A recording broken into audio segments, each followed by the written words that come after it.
Aujourd'hui, je décide de partager avec toi une connaissance. Et tu nous diras si ça t'est déjà arrivé à toi aussi. Alors, il y a un moment, je suis beaucoup une page sur Facebook.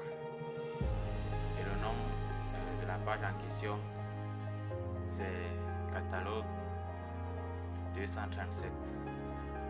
Et dans cette page, le créateur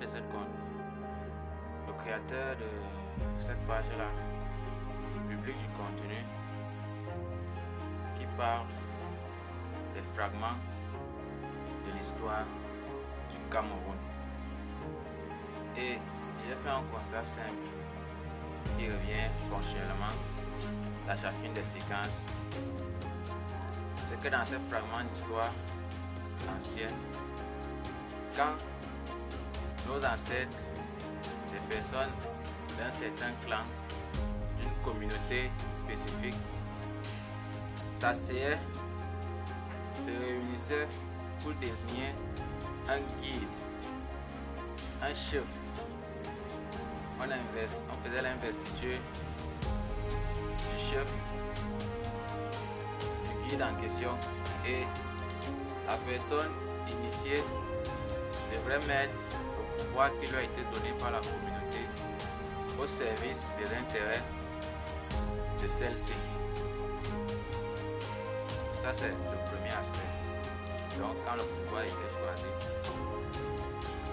donné par une personne, la personne la mettait au service de sa communauté. Et la deuxième chose qui revient, c'est le fait que ces initiés-là se faisaient avoir non pas par l'administration coloniale qui était puissante, mais se faisaient avoir à cause de la traîtrise de l'un des membres du clan.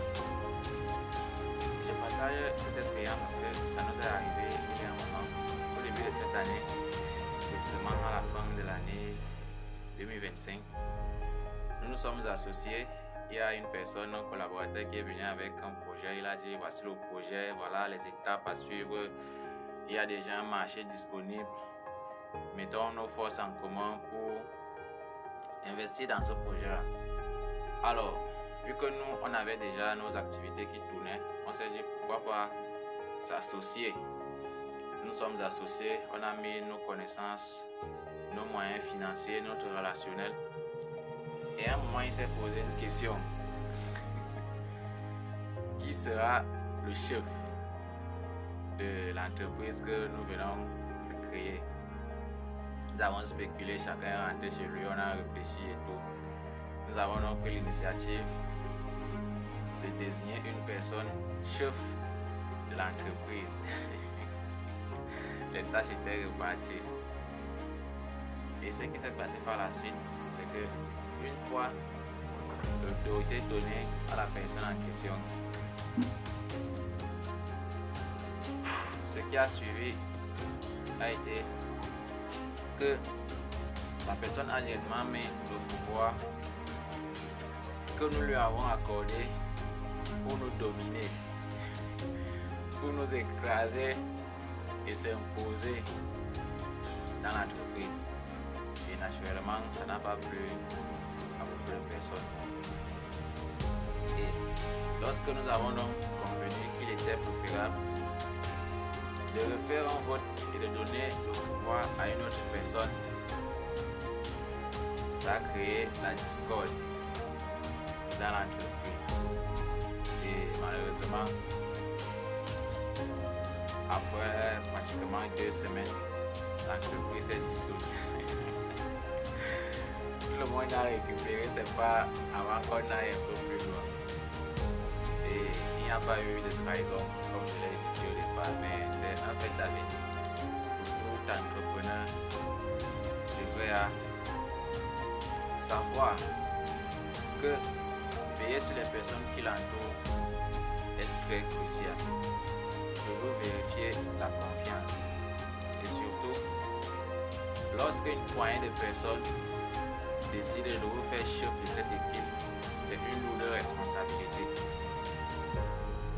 à part égale. Tout le monde prend les mêmes risques en venant investir dans un projet. Donc, être le chef n'est pas toujours synonyme de domination, d'imposer son rythme. Frère, il faut être catégorique sur les règles, mais je pense que chacune des personnes qui travaillent avec vous a d'abord sa propre fierté à défendre. Dites-nous ce que vous en pensez en commentaire. C'était Inside Simon Pierre. Je voulais partager cette petite chronique avec vous. Sur ce, on se dit à la prochaine vidéo.